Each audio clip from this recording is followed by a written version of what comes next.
এখন মহারাষ্ট্র থেকে শুরু করে সেভারাল প্লেসেসে মানুষ মানে যে লেডিসরা তারা কিভাবে এফেক্টেড, মানে তাদেরকে ফিমেল মিউটিলিয়েশন করে দেওয়া হচ্ছে যাতে করে তাদেরকে এত কাজ করানো হয় তারা যাতে বাচ্চার জন্ম না দিতে পারে, কারণ তাদের মেনস্ট্রুয়েশন আসলে তারা কাজ করতে পারবে না। মানে কতটা চিপ লেবার আমাদের এই দেশকে এই জায়গায় প্রতিষ্ঠা করার জন্য যাদের চিপ লেবারটা লাগছে, যে মানুষ যে মেয়েগুলোকে আজকে মেনস্ট্রুয়েশন বন্ধ করে দেওয়া হচ্ছে যাতে করে তারা বেশি করে গায়ে গতর খাটিয়ে টাকাটা আনতে পারে, আমদানিটা করতে পারে, কাদের জন্য? আম্বানি আদানি তাদের জন্য। এটা চলতে পারে না। আম্বানি আদানি বড় লোকের সরকার চলতে পারে না। আমরা গরিব মনে করি নিজেকে। আমাদের এই এত কোটির দেশ আজকে ভারতবর্ষ, আমরা গরিব লোকের জন্য লড়াই করব, গরিবের অধিকারের কথা বলবো।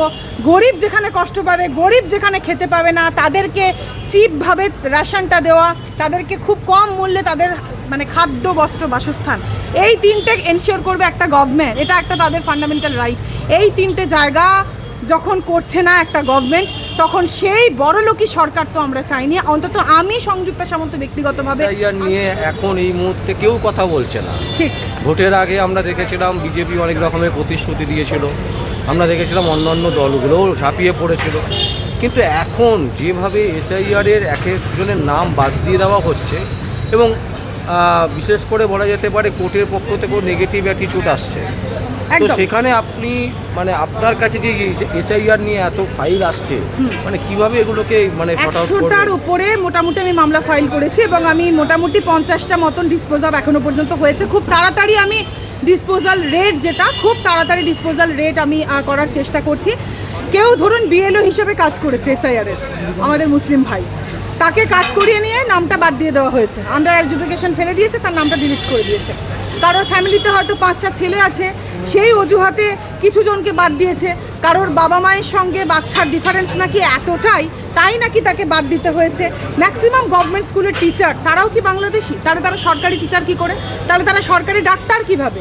তারা পরিষেবা দিচ্ছে কিভাবে? আমি এমন অর্ডার করিয়েছি, কারোর 1 সপ্তাহের মধ্যে, কারোর 2 সপ্তাহের মধ্যে, কারোর 3 সপ্তাহের মধ্যে, কারোরটা 1 মাসের মধ্যে, যত দ্রুত করা যায় সেইটা যাতে মানে যতটা তাড়াতাড়ি সম্ভব, অ্যাজ আর্লি অ্যাজ পসিবল, সেটা আমাদের মাননীয় মানে অনারেবল হাইকোর্টের থেকে সেই অর্ডার আমি মানুষের অধিকার রক্ষার পুনরুদ্ধার করার যে লড়াই সেটা আমি করেছি। 1966 বা 71 সাল থেকে কারোর মানে বাবা ঠাকুরদার এবং দাদা তাদের নাম রয়েছে, তারা এসআইআরে বাদ। তাহলে সেটা কেন? এটা কি শুধুমাত্রই কাস্ট ডিসক্রিমিনেশনের জন্য?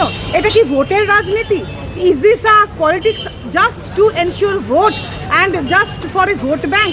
এখানে কি পিপলস ম্যান্ডেট ফলো হয়েছে? আমি যে দলই করি না কেন আমি সবসময় পিপলস ম্যান্ডেটের কথাই বলি এবং সেটাই বলবো।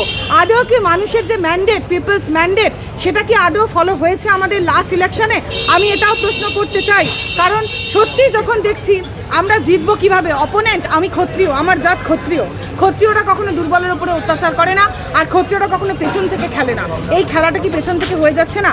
মানুষের ভোটের ওপরে তুমি বিশ্বাস রাখতে পারছো না, পিপলস ম্যান্ডেটের ওপরে তুমি বিশ্বাস রাখতে পারছো না, তুমি বিশ্বাস শুধুমাত্রই রাখছো নাম বাদ দেওয়ায়। তাহলে এসআইআর যখন করার পরে যারা যোগ্য ভোটার তাদেরকে বাদ দিয়ে তাহলে ভোটটা হলো কীভাবে?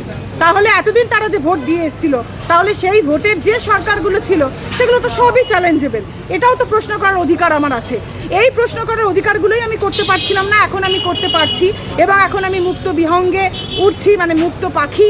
এটাতে আমার খুব ভালো লাগছে এবং আজকেও পর্যন্ত 20 থেকে 22টা পিটিশন ফাইল রয়েছে এবং মানুষকে কিভাবে হ্যারাস করা, তাদের মানুষের মনের যে যন্ত্রণা, তাদের যে সাংবিধানিক অধিকার, কি হিন্দু কি মুসলমান, আজকে এই সংযুক্তা সামন্ত হিন্দুর অধিকার রক্ষার জন্য লড়াই করেছে, মুসলমানের অধিকার রক্ষার জন্যও লড়াই করেছে। কিন্তু আপনি যদি আমাকে কেউ বলে দেয় যে পার্টিকুলার একটা কমিউনিটির হয়ে আমি লড়াই করতে পারবো না, তাদের অধিকারের কথা বলবো না, আসলে এই জাতি ভেদের মধ্যে আমি নেই। আমি সেরকমই ক্ষত্রিয় যে সাম্যের কথা বলে, ন্যায়ের কথা বলে এবং জাতপাত এগুলোকে বিদ্বেষী মনে করে, এর বাইরে আর কিছুই মনে করে না। জাতি প্রথা যেটা অনেক দিন আগেই আসলে উঠে যাওয়া উচিত ছিল এবং এই জাতি ভেদ দেখিয়ে আজকে শুধুমাত্র জাতিগতভাবে অ্যাটাক করে পার্টিকুলার একটা কমিউনিটিকে যেভাবে আজকে বাদ দেওয়া হয়েছে, তাদের যে অধিকার সেটা ভুলুণ্ঠিত করা হয়েছে, সেটাকে আমরা কোনোভাবেই সাপোর্ট করতে পারি না। আসলে বোধহয় মেনে নেওয়াটা উচিত নয়। তাই এই এসআইআরের যে বান্ডিল যে ফাইল আসছে, এটা আমার অবশ্যই প্রতিরোধ গড়ে তোলা সরকারের এই যে ডিসিশন, এটার বিরুদ্ধে যে এতগুলো মানুষ যারা যোগ্য ভোটার, যারা যোগ্য নাগরিক আমাদের দেশের, যাদের কনস্টিটিউশনাল রাইটস, যাদের ফান্ডামেন্টাল রাইটস ভায়োলেট হয়েছে, তাদেরকে ন্যায় বিচার ফিরিয়ে দেওয়া এবং তাদের যে অধিকার ভুলুণ্ঠিত হয়েছে সেটাকে প্রোটেক্ট করা। কিন্তু এই যে এতগুলো ভোটার যারা ভোট দিতে পারলো না, যার ফলে সিদ্ধান্ত অন্যরকম হয়ে গেল, এর কি হবে? মানে এর একটা রেজাল্ট কি হতে পারে? মানে একদমই তাই। আমি সেই জন্যই চেষ্টা করছি, আমার রাজনৈতিক লড়াই এই মুহূর্তে এটাই, আইনের মাধ্যমে আমার রাজনৈতিক লড়াই চলছে। আইনের শাসন ব্যবস্থা প্রতিষ্ঠা আমি করতে চাইছি। কিভাবে? আমার হাতে খুব খুব ক্ষমতা, তবে একজন lawyer is a social engineer also. Lawyer চাইলে তার হাতে কিন্তু খুব কম ক্ষমতাও নয়। সেই অনুযায়ী এতগুলো যে লোকের নাম বাদ গেছে, তাদের নামটা রেস্টোর ব্যাক করে তাদের যে ফান্ডামেন্টাল রাইট, তাদের যে ভোটাধিকার যে রাইট, আমার হিন্দু ক্লায়েন্টও প্রচুর, মানে এসআইআরে তাদের নাম বাদ গেছে, স্পেশালি মহিলা বলে তাদের নাম ডাইরেক্ট বাদ গেছে, প্রচুর মহিলা, হিন্দু মহিলার নাম বাদ গেছে। তো সেই মহিলাদের নাম এবং হিন্দু মুসলমান নির্বিশেষে সকলের নামটা যাতে করে ঢোকানো যায় যতটা তাড়াতাড়ি সম্ভব, কারণ ট্রাইব্যুনাল আছে একটা, 10 লক্ষ লোকের নাম বাদ গেছে, প্রতিদিন 50টা মামলা ম্যাটার, মানে 50টা ট্রাইব্যুনালে ম্যাটার নিষ্পত্তি হচ্ছে না, ডিসপোজ অফ হচ্ছে না। স্যাটারডে সানডে ইজ হলিডে, 2 দিন ছুটি। তাহলে সোম থেকে শুক্রের মধ্যে কটা মামলা ডিসপোজ অফ হচ্ছে? মানুষ কি বিচার পাচ্ছে না। মানুষের কত বছর লেগে যাবে? যদি ম্যাথামেটিক্যাল ক্যালকুলেশন আমরা করি, ইট ইজ অ্যারাউন্ড, আমি করেছিলাম 26 থেকে 27 বছর। তার মানে সবার হাইকোর্টে আসার ক্ষমতা নেই, টাকার জন্য তারা আসতে পারছেন না। আমি যে মানুষটা গরিব, যে টাকার জন্য আসতে পারছে না, কোর্টের দ্বারস্থ হতে পারছে না, দরজাটা ঠকাতে পারছেন না, আমি সেই গরিব মানুষগুলোকেও আহ্বান জানিয়েছি যে আপনাদেরটা যথাসম্ভব মিনিমামভাবে আপনাদেরকে সোশ্যালি আমি আপনাদের জন্য কাজ করব, not as your lawyer only. কারণ আমি যদি একজন আইনজীবী হিসাবে আমি একজন সোশ্যাল অ্যানিম্যাল তো বটেই, এবং আমি সোশ্যাল ওয়ার্কারও। সেই জায়গা থেকে দাঁড়িয়ে এই যে মানুষের বিচার পাওয়ার যে জায়গাটা, মানে পিপলস ম্যান্ডেট ফলো হলো না, তারা ভোট দিতে পারলো না, ভোটের একটা রেজাল্ট এলো, এরপরে যাতে তারা ভোট দিতে পারে, তাদের নাম যাতে ইনক্লুশন হয়, সেটা আমি রাজনৈতিকভাবে লড়াই করছি, যাতে করে তাদের নামটা ইনক্লুশন হওয়ার পরে আমরা সরকারকে পরিবর্তন করতে পারি। কারণ যেটা পিপলস ম্যান্ডেট ছাড়া কোনো ডেমোক্রেসি চলতে পারে না। আমরা পড়ে এসেছি পলিটিক্যাল সায়েন্সে, democracy is of the people, democracy is by the people, democracy is definitely for the people. তাহলে সেটা কোথায়? For the people, by the people, সেটা কোথায়? Of the people, where it is, এটা তো আমরা দেখতে পাচ্ছি না। পিপলস ম্যান্ডেট ফলো হচ্ছে না। সেই কারণেই আমার লড়াই মানুষের স্বার্থে। আমি মানুষের একজন, আমি তো কোনো নেতা হতে চাইনি। মানুষ নেতা বানায়, মানুষ বসিয়ে দেয়, তো মানুষের মধ্যে আমি থাকতে চেয়েছি। আমি মাটিতে বসে খেতেও পারি, মানুষের জন্য আমি রাস্তায় দাঁড়িয়ে লড়াইও করতে পারি। তাই এই এসআইআরের যে এখন লড়াইটা আমি এই মুহূর্তে করছি, সেটা অবশ্যই আমি রাজ্য সরকারের বিরুদ্ধে আমি লড়াই করছি, এবং রাজ্য সরকারের বিরুদ্ধে এই জন্য আমি লড়াইটা করছি যাতে করে মানুষ যাতে তাদের পিপলস ম্যান্ডেটটা দিতে পারে এবং সরকারকে অবশ্যই আগামী দিনে পরিবর্তন করতে পারে। তাই এই লড়াইটা আমার রাজনৈতিক লড়াই তো অবশ্যই, যদি সেইভাবে দেখেন। তবে হ্যাঁ, একজন আইনজীবী হিসেবে মানুষের সাংবিধানিক অধিকার রক্ষার কথা বলাটা আমার ডিউটির মধ্যে পড়ে। This is my fundamental duty. তাই আমি এই কথা প্রতিদিন কোর্টে দাঁড়িয়ে বলছি, মানুষের অধিকার রক্ষার কথা, এবং সেটা আমি বলে যাব। এটাই আমার লড়াই, এইভাবেই আমি মানে পর্যদস্ত করতে চাইছি বর্তমান। ছোট্ট প্রশ্ন করবো, যেটা হচ্ছে যে যেহেতু রিসেন্ট একটা ঘটনা ঘটেছে, থানার ভেতরে একজনকে মেরে দেওয়া হয়েছে, তো এইটা কিভাবে দেখছেন? মালদার কথা বলছেন কি? না, এই তো আমাদের সামনেই। আচ্ছা, মালদাতেও আমি একটা ইনসিডেন্ট শুনছিলাম যে থানার ভিতরে কাস্টোডিয়াল টর্চারে মারা গেছে। দেখুন, ল অ্যান্ড অর্ডার কি আমরা দেখতে পাচ্ছি? আমি মানুষকে এটাই প্রশ্ন করবো, where is law and order? Law and অর্ডারটা কোথায়? আমরা যে কারণে বলেছিলাম তৃণমূল সরকার নিপাত যাক, আজকে ল অ্যান্ড অর্ডারটা কোথায়? মহিলাদের সুরক্ষা, সম্মান, একের পর এক ধর্ষণ, একের পর এক শিশু হত্যা, একের পর এক খুন, একের পর এক আমরা ঘটনা দেখতে পাচ্ছি যেখানে মানুষ তাদের অধিকার থেকে মানে পদস্খলন হচ্ছে, তাদের কাস্টোডিয়াল টর্চার, কাস্টোডিয়াল ভায়োলেন্স একের পর এক। আমরা আবু সিদ্দিকের ক্ষেত্রে দেখেছিলাম তৃণমূল সরকারের আমলে, আমি কিন্তু তখন আবু সিদ্দিকের জন্য প্রতিবাদ করেছিলাম। তো সেই ক্ষেত্রে দাঁড়িয়ে আজকে আবু সিদ্দিককে আমি ভাই মনে করেছি, দিদি, আমি কিন্তু কোনো জাত ধর্ম রং কোনোটাই দেখিনি। তাহলে আজকের দিনে দাঁড়িয়ে আপনাদের কি মনে হচ্ছে আজকে যে কাস্টোডিয়াল টর্চার, মানে এগুলো, মানে মানুষ মারা যাচ্ছে, মানুষের লাইফে কোনো সিকিউরিটি নেই? তাহলে আমরা আর্টিকেল 14, সংবিধান কোথায়? আর্টিকেল 14, আর্টিকেল 21, আমি সংবিধানের ছাত্রী হিসেবে সারা জীবন সংবিধানকে মাথা ঢুকে গেলাম। আজকে আর্টিকেল 14, 21, মানে এগুলোর তো কোনো right to life and personal liberty, এটা ডাইরেক্ট হিট করছে। এই যে কাস্টোডিয়াল টর্চারে মানুষ মারা যাচ্ছে, খুন হচ্ছে, আর্টিকেল 21 ডাইরেক্ট হিট করছে। কোথায়? মানুষ কি অন্ধভক্ত হয়ে গেছে? মানে এই যে বললাম অন্ধভক্ত হয়ে দাদা আমি থাকতে পারলাম না, চেতনা, মানুষের মানে সোচনে সমাজনে কি শক্তি, যেটা হিন্দিতে বলে চিন্তা ভাবনা করার যে শক্তি, ভগবান যে আমাদেরকে চোখ দিয়েছেন, কান দিয়েছেন, ভাবনা চিন্তা করার ব্রেনটা দিয়েছেন, মাথা দিয়েছেন, সেটাকে আমরা হারিয়ে ফেলেছি। কেন হারিয়ে ফেললাম আমরা এত তাড়াতাড়ি আমাদের সোচনে সমাজনে কা শক্তি? এবং সেই জায়গাটাকে যদি আমরা কাজে লাগাই তাহলে আমরা অবশ্যই বুঝতে পারবো এই সরকারে যা হচ্ছে কখনোই ঠিক হচ্ছে না। আজকে হিন্দু হকার উঠছে, সেই হিন্দু হকার ভাইগুলো কি ভোট দেয়নি? এই সরকারকে কি ক্ষমতায় প্রতিষ্ঠিত করেননি? আজকে কতগুলো হিন্দুর পেট মারা যাচ্ছে, স্পেশালি তো এতগুলো হিন্দুরই পেট মারা গেছে। আপনি জিজ্ঞেস করবেন আমাকে, প্রতিটা লোক আজকে মানে আমার ওয়েল উইশার তো প্রচুর, ফ্যান ফলোয়ার বেশ প্রচুর, তারা আমি যেখানেই যাই তারা দলমতের ঊর্ধ্বে আমাকে ভালোবাসে, আমাকে সাপোর্ট করবে। মানে সংযুক্তা সামন্ত ইজ দ্য সিম্বল, তাদের সিম্বল কোনোটা নয়, কোনো চিহ্ন নয়। তারা আমাকে একটা কথাই বোঝায় যে দিদি আপনি কেন ছাড়ছেন আমরা বুঝতে পারছি, কারণ আপনি এই কথাগুলো শুনতে পারবেন না।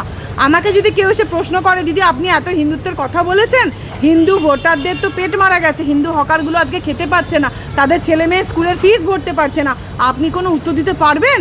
উত্তরটা আমাদেরকে দিতে হয়। আমরা গ্রাউন্ড লেভেলের কর্মী, তো আমাদেরকে উত্তরটা দিতে হয়, ওপরের লেভেলে দিতে হয় না।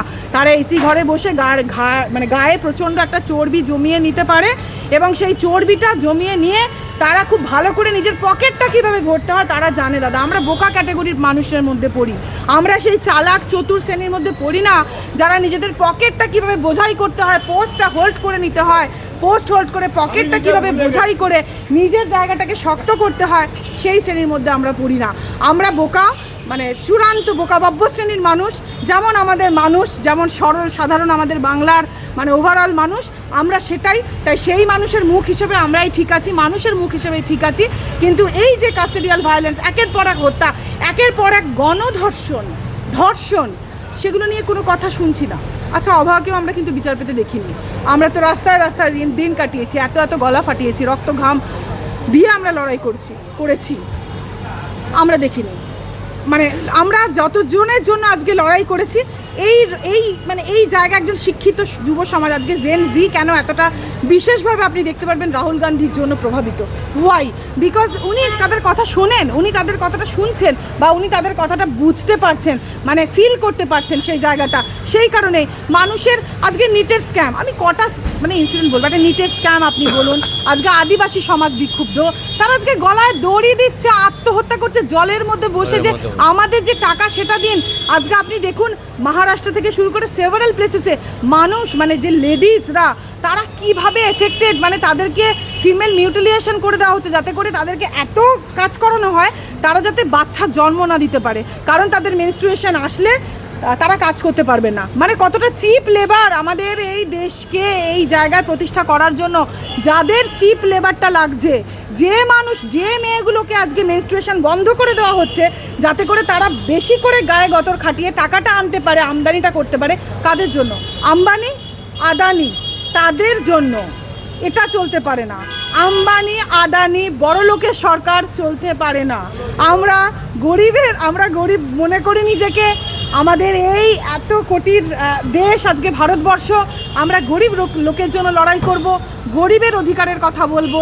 গরিব যেখানে কষ্ট পাবে, গরিব যেখানে খেতে পাবে না, তাদেরকে চিপভাবে রেশনটা দেওয়া, তাদেরকে খুব কম মূল্যে তাদের মানে খাদ্য, বস্ত্র, বাসস্থান, এই তিনটে এনশিওর করবে একটা গভর্নমেন্ট। এটা একটা তাদের ফান্ডামেন্টাল রাইট।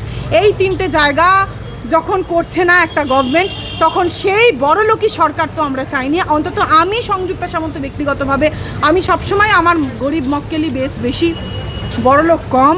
আমি সাধারণ মানুষের জন্য লড়াই করি, কম পয়সায় করি। যে মানুষটা হয়তো সেক্স ওয়ার্কার, যে মানুষটা হয়তো ট্রান্সজেন্ডার বোনটা, আমি তাদের জন্যও লড়াই করি এই সংযুক্তা সামন্ত। তাই আমার সঙ্গে ওই বড়লোকি আনার সিস্টেমটা খুব ন্যারো, মানে ওই জায়গাটা আমার সঙ্গে কোনোভাবেই খাওয়াতে আমি পারবো না। তাই আমি গরিবের মানে মাসিহা হয়ে থেকে যেতে চাই মানুষের জন্য। সবাই ধরুন টাকা করবে, সবাই এসি ঘরে গিয়ে বসবে, গায়ে চর্বি বানাবে, তাহলে আমাদের মতন কাউকে তো লাগবে সাধারণ মানুষ যারা খেতে পাচ্ছে না তাদের পাশে বসে খাওয়ার জন্য বা তাদের কথা বলার জন্য। তো আমি সেইভাবেই মানুষের মনের মধ্যেই আমি থেকে যেতে চাই, এবং মানুষের যে অধিকার রক্ষার যে লড়াই, সেটার জন্য আমরা আগামী দিনে নিরন্তর চিরন্তনভাবে, দেরি আছে 29, অবশ্যই অনেকটাই দেরি আছে, আমরা সেইভাবে এখনও লড়াইয়ের প্রস্তুতি নিচ্ছি মাত্র। হয়তো সঠিকভাবে এখনও পর্যন্ত ময়দানে নেমে হেঁটে দৌড়ে সে লড়াইটা হয়তো এখনও সেভাবে শুরুও করতে পারিনি, তবে লড়াই খুব ভালোভাবেই তাড়াতাড়ি শুরু হবে। এখন কোচিং চলছে মাত্র, এবং খুব ভালোভাবেই লড়াই হবে। এবং বাস্তবে মানুষের যে অধিকার সেটা রক্ষার লড়াইতে আমরা সবসময় এগিয়ে থাকবো। জয় হিন্দ।